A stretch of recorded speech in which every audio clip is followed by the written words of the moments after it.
Good morning mga kalokad. Ako lang mag-isa dito.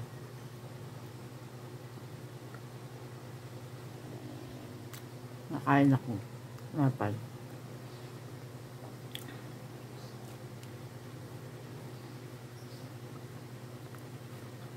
Minsan, mag-aano rin ako eh. Chit-chit din ako sa low carb. Lalo na, pag nasasawa na ako sa saging, sa sa itlog na nilaga, sasawa na ako. Nag-chit-chit ako sa low carb ito. Nagtitinapay ako. Inano ko siya yung tawag doon. Basta, nagyan ko sa kawali. Prinit ko siya ng walang Ininit ko sa kawali. Tapos medyo, gusto ko yung medyo sunog-sunog na ganyan. Ganyan. Ganyan. Pipino, itlog, at tinapay. Yan.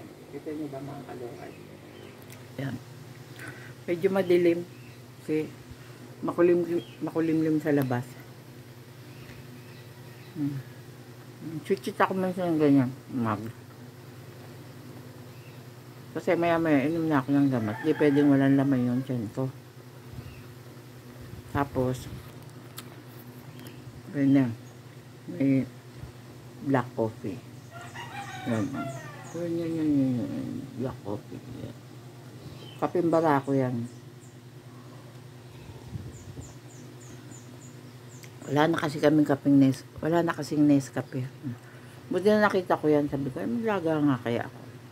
Binigay yan ng kapitbahay namin dyan. Kaping barako. Galing ng Batangas. Nilaga ko dyan. Sarap. Perfect.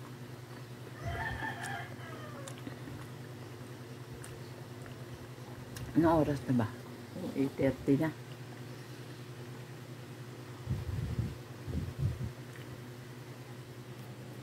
Med time na.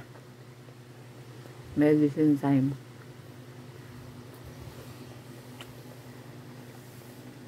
Lalabas na sana ako eh. Ngayon, bili ulam. Pinamad ako. Mamaya na lang. Bibili na lang ng lutong ulam. Ayoko magluto ngayon. Tamad ang person today.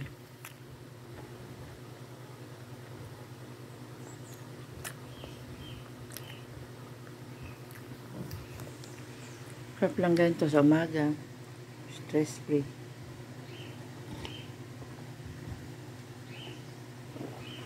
Umihigop ng kapeng mainit na barako.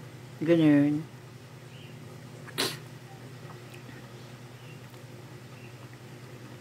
Nangipin ko. Wala pa yung anak ko, hinihintay ko. Guys, magkukulay na ako ng book, guys. Lumalabas na si Maring Puti. Lumalabas na si Maring White. Ayan, ganun. Yan. Larawan ng katandaan. Ganun.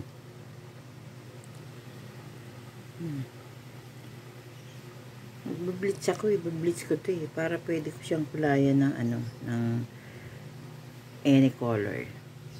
Sometimes, mag-violet, magre-red. Ay, ganun ako nung nakaraang taon. Nag-bleach ako nakaraang taon. Ang ginagawa ko, kasi kinakapit na naman siya ng kahit anong kulay. Papalit-palit ako ng kulay niyan.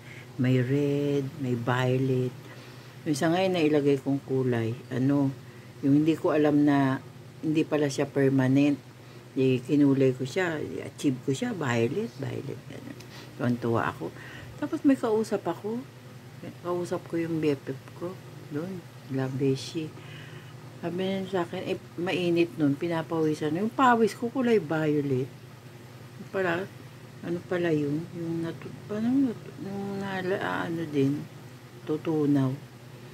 Mga ganun dito. Mga kinabukasan, naligo ako, wala na yung violet.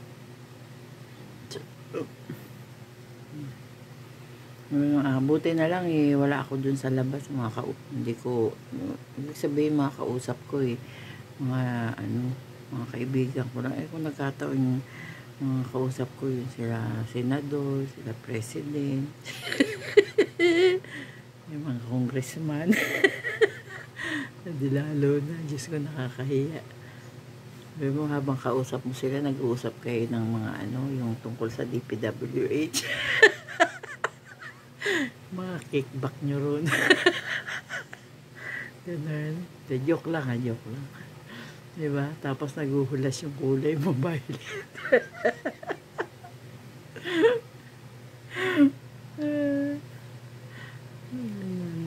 Hirap nun, magbabalik ka ng mga yaman mo. Isa-isahin mo yun. Ultimo toothbrush mo, balik mo, putang ina mo. Galing kasi yun sa kaba ng bayan. Hindi mo yung pinaghirapan, ulul ka. Good morning mga kalokar pa. Nag-almusal lang ako. Sinare ko lang sa inyo yung almusal ko. And the thought of the day is PWH. Ay, nasira nga yung washing ko, mga kalokar. Di naman. Oh. Ang aking mga kamoching. Nangangamoching. Kusot galore ako. Kusot ang person. Hirap magkusot. Bibili na nga lang ako ng bago. Tangina, papagawa ko pa ba yan? Hayop na. Pagawa mo yan, tangina, may sira na naman. Bumili ka na rin ng bago. Ganun. Kano rin naman bago? Trikyaw. Smooth na smooth pa yung paglalaba mo. Tambakan mo siya. 7.5 kilos. Lagyan mo 8 kilos. Sira agad ang puta. Diyan naman umiikot ang buhay ko sa paglalaba. Hand na yan. O, di ba maglalaba ka? Maglalaba ka. Tapos maglaba. Sasampay mo, syempre. Pag sampay mo, titiklopin mo naman. At bago ka magtiklop, aayusin mo muna yung mga paglalagyan mo ng damit. Mga damitan ng mga anak. O, ganun. Kaya, pag ganyan, maabot ako ng 3 oras pagtitiklop. Oo nga. Kasi inuurasan ko yun yung pagtitiklop ko. Tapos, ayusin ko yung mga nila. Kasi, ang nangyayari nun, diba, ako yung nagtitiklop, nag-aayos. Ngayon, pag may hahanapin sila sa mga damitan nila, yung hindi nila alam kung saan nakalagay. So, hindi sinahalongkatin nila. Opo. Inis na inis ang lola nyo. Diyos ko. Kasi, gugulo na naman. Gugulo na naman. Yan, tulad yan. Kaayos ko lang yan. O, ganyan ko yan. Mga damitan nila ganyan. Ayan, para magkasya. Yan. Yan, yan mga blouse. Ganyan ko niroroll ko. Ito, lagayin yan ang mga bra. Yan, ganun. Ito, kumustahin natin to. Ayan, maayos-ayos pa naman mga kalokarb. Yan, maayos-ayos. Ito naman ang aking lukbutan. Yan, di na magkasya. Yan ang mga papilis, pantalon, tuwalya, putang ina. Labo-labo na dyan. At least, tuck-in siya sa isang lugar. Diba mga kalokarb? Ganun. Umiikot ang mundo ko sa excuse me po. Umiikot ang mundo ko sa mga damit. Ganun nangyayari. Kasi pag dumami na yung labahan, namumblema na ako niyan. Ang dami kong pinaglalaba. 5 kami. Dati nga 6 Yung anak kong isa, andun sa girlfriend niya. 5 na lang pinaglalaba ko. Ang hirap pa rin. Sabi ko nga, kakamatayan ko na lang yung ganitong aspeto ng buhay, paglalaba. So, pangarap ko makabili ako ng automatic, yung saltak na rin ng saltak. Sige, sando na, pagkuha mo, tuyo na. Yung titiklopin mo na lang. Laking nun laking... Meron nga ako napanood sa Finland, yung vlogger na si Thai Finish, si Inday Kiara ba yun? Basta si Julie. Nangingit ako yung pag may labahin sila.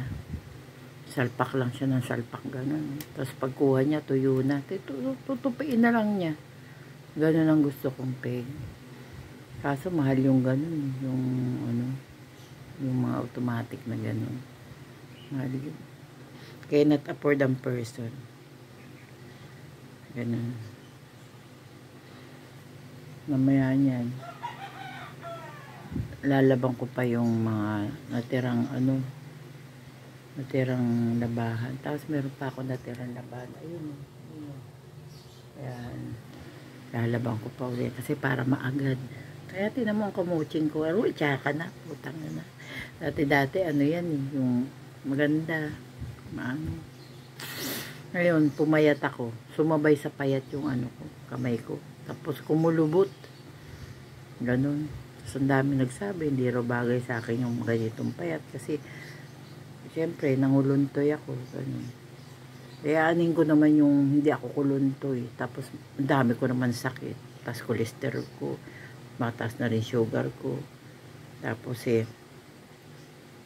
muntik na ako magka-fatty liver. Ganon. Tapos, meron akong heart enlargement.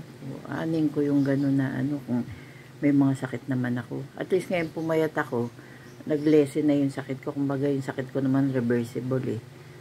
Nakuha ko to sa lamon, sa pagkain. Ganun, kaya kayo, ingat kayo sa pagkain. Kasi ako nun, wala akong pinipili. Mahilig ako sa chocolate, matamis, ganyan.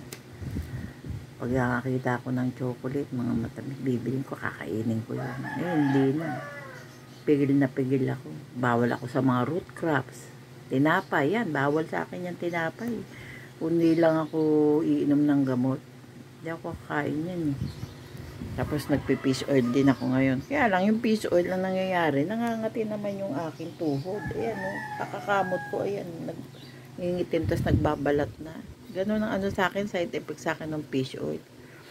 Kaya parang gusto ko na rin tigilan yung fish oil. Pero sabi naman ng doktor ko nung bumalik ako, ano daw, yung, sabi ganun, hindi naman natin ginamot to pero gumaling, bumaba yung ano mo. Sabi niya, triglycerides daw yun. Sabi niya. So, it means, effective yung paglo-low carb ko. Diba? Tapos, bumaba na rin yung BP ko.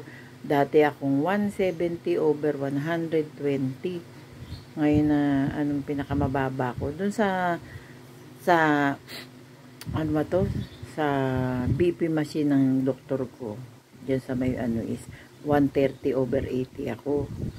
Sabi ko, aba, di mataas. Sabi naman ng doktor, ano daw, hindi, mababa na yun. Pero dito sa sa BP, ano namin, monitor namin, ang ano ko lang dyan is, minsan 110, ganun. Dati nga nung bago-bago, ano ko nagna 90/50 ako eh. Ngayon, 110, ganun. Taas ko dyan, 120, ganun. Ganun dati, pero dati, ang taas ng BP ko. Ayun, nagre-reverse naman yung sakit ko. Kasi nga, naglo-low carb nga ako. Iniiwasan ko na yung mga pizza. Dati, pag lalabas kami, ayan, wala akong kontrol sa pagkain, lahat kinakain ko. Ngayon, di na ako ganun. Minsan, nag-cheat ako. Katulad kahapon, kumain akong pansit. Bawal din sa low carb eh. Pero, hindi na katulad ng dati, nakain ko na 2 balik ako ng pansit. Tapos sa pizza naman minsan nakakaubos ako 3, 4, ganun. Ngayon, minsan isa, tikim-tikim lang ako, ganun. Ganun ang pag-cheat ko sa paglo-low carb. Kasi minsan, tao ka lang naman, di mo rin mapipigil yan di ba? Kumain, tikman ulit. Yan, mga chocolate na yan. Ako, pag nag-uuwian ako ng chocolate, ako, tinatago ko pa yung iba niya kasi kakainin lang agad-agad. Sabi ko, putang ina ka, baka hindi ako makatikim. Ganun, tatago ako ng, ayun, hindi na. Didma ako dyan sa mga chocolate na, minsan, patikim-tikim ng konti, ganun. Pero siyempre, yun, takot na ako. sa mga ano. Ayun, naaning ko ba yung magandang physical physical looks, kung ang health ko naman sa loob bulok, di ba? Ayos na yung ganito. Payat ako na sabi nga nila nangunguluntoy ako. Kaber, nanguluntoy na ako, manguluntoy. Basta ganito na, wala na magagawa Wrangler na tayo Hindi ka naman ibalik mo pa yung dati mong kagandahan, dati mong alindog. Ano ka nun? Hirap na hirap ka nun. Kakabalik mo ng alindog. Kaya mo na yung ganyan. Wala naman ng mga wala naman tayong mga ganap na mga anik-anik dyan sa labas, ng mga pang beauty pageant. Tangin lang yan. Di katulad nung araw, panay rampa mo. Rampadora itets. Wala nyo ba? Kung rumampa ako nung araw, kabog sila. Mga clogs na matataas. Malalapad na pantalon. Hanging blouse. Putang. Ano ko yan dati? Carry ko yan dati. Mga ganun. Ngayon, siyempre, anin mo yan. Magsaya ka. Tangina mo. Magsaya no? Kaya nga ngayon tangina. Sabi ko parang kulang yung yung buhay ko ngayon. Kasi gusto ko ngayon, di katulad nung maliliit pa yung mga anak ko focus ako sa kanila Ngayon, gusto ko ngayon yung trabaho ko, ganun. Gusto kong sa labas. Gusto kong, yung mga hindi ko nararanasan dati kasi natenga nga ako sa bahay kasi sa pag-aalaga ng mga bata. Yung gusto kong gawin ngayon. Magtrabaho sa labas. Ganun. Kaya ngayon may trabaho ko. Mga lang, yung hindi mayat na trabaho, yung once in a while ka lang, hindi ka pagod, gano'n. At the same time, kumikita ka kahit konti. Gano'n trabaho ko ngayon. Kaya lang, hindi ko nasasabihin sa inyo kasi baka mamaya madiscover nyo ako. Na artista pala ako. Hindi nagpa-autograph kayo. Diba? Gano'n. Yung mga hindi ko nagawa dati nung nakatali lang sa bahay, alaga dito, alaga dyan. Yung ginagawa ko ngayon. Parang kulang nga yung oras. Parang kulang na yung oras ko. Kasi nga matanda na ako, saka lang ako mag-i-explore na ganyan. Pero I'm trying my best. I'm still trying. Maging malusog para magawa ko pa yung mga gusto ko hanggat maaari. Diba? Kasi live your life to the fullest. Hindi natin, katulad niya mga ganyan, naglilindol na, naku. Naglilindol na. Handa natin ating mga sarili. Anytime, nakaupo ako ngayon doon, biglang yumanig. Ano gagawin mo? Di ba magdasal na lang? Tapos hintayin mo yung kapalaran mo. Ano darating sa'yo. Sa panalangin mo na lang. Huwag kang gumawa ng masama sa kapwa. Huwag kang gumawa ng masama kahit kanino. Huwag kang tumapak ng kahit na sinong tao. Basta, puro mabubuti lang ang gawin mo. Yun. Tapos kampante ka na nun. Kahit na anong dilubyo dumating yan. Talagang ng Diyos yan Darating talaga yan. Ang lahat may katapusan. So, gawin mo na lang yung part mo at maging mabuting tao. Ganon. Diba? Hallelujah. Pero totoo yung sinasabi ko, diba? Mga ka-low carb. Ating tayo dyan mga tao, takot na takot. Baka raw ako hindi, na ako yung tapos na ako sa takot. Tapos na ako sa mga ganyan. Ngayon, hinaharap ko na lahat. Dati nga, takot ako magpa-check up. Takot ako sa ganyan. Takot ako sa ganito. Ang kinatatakuran ko na lang, isa na lang, ha? Sabihin ko sa inyo, yung tumalay sa flyover. Nakaraan yung ate ko, talagang sabi niya, pumikit ka lang, pumikit ka. Diyan sa may pure gold, putang inang yan, diyan sa may pure gold. Hindi ko nababasa na, ay nabasa ko, jaywalking. Ay, iniisip ko, magja-jaywalking kami. Kaya nga, tapos sabi ng ate ko, sabi ko, hindi, tol, hindi ko kaya talaga niya, mamatay ako. Sabi ko, ganun. Yung sabi niya, basta isipin mo, bumikit ka lang.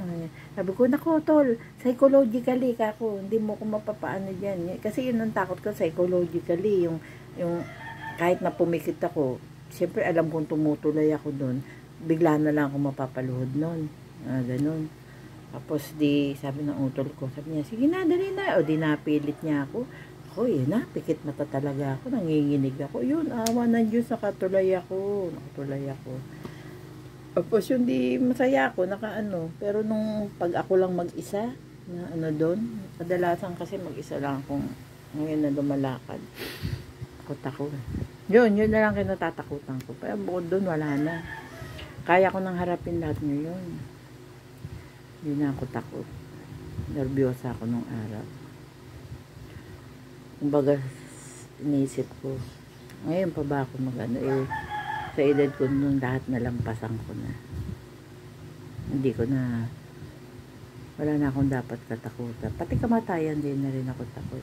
I'm ready for it. Anytime. Basta sabi ko, matigay man ako. Gusto ko, yung mga anak ko, at is na. Ready na sila. Yung wala ako. Ready na silang wala na ako. Ganun. Yung hindi na nila, pag ba, wala na ako. Hindi nila kayang gawin to, hindi nila kayang gawin yan.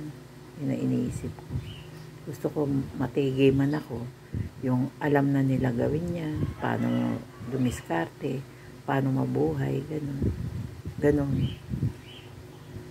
Pero sa ngayon, hindi pa ako ready. Gusto ko, naiwan, kasi may ano pa may konti pa. Kailangan pa rin nila ako. Kasi may nag-aaral pa. Gusto ko yung may mga pamilya na sila pag natigi ako. Ganun. Ang drama ni Lola. Pero di ba totoo naman darating sa ganun? Crying ang Lola. Ganun.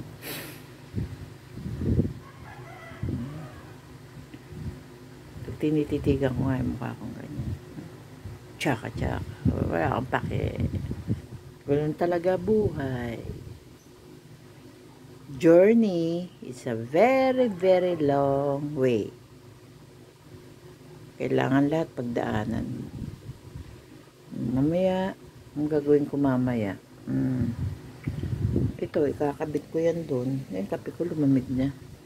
Ayan.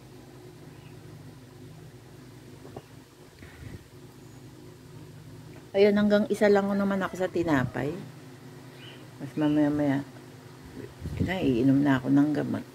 Teka lang, kukunin ko yung gamot ko, ha. Yan. Yung gamot ko. Pang-araw. Pang-araw yan. Kunin ko yung gunting. Kasi,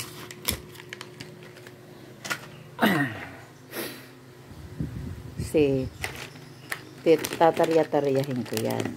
Yan. Kasi mga nakaano yan. Yan. Ang iinumin ko niyan for today, for this morning is 5. 5 gamot. Good. Bumibili kasi ako good for 1 week na. Yan. Gamot ko to until November 6. Nagpa-check up ako November 6. Mapagbalik ko ron. Nalalaman ko kung didiretso ko pa tong gamot o meron siyang ibabawat, mga ganun. Pero sana mabawasan kasi ang gastos laki ng weekly kong gamot is almost 1,000 ang weekly. Ang bumibili nito yung anak ko, si Jello. Sana mabawasan na. Panalangin nyo na at least 2 na lang yung inumin ko, ganun. Ibig sabihin na lessen na yung sakit ko. Reversible naman daw yung sakit ko, sabi ng doktor. Basta lang. Ganun. O sige. Med time. See you again. And be kind. Fruitful. Ingat tayo lagi. Kasi ang sakuna at ang mga aksidente, andyan lang yan. Ingat-ingat tayo. Tapos, be kind to another. Okay? Hemo, hemo. Till next time, mga kalokar. Love you.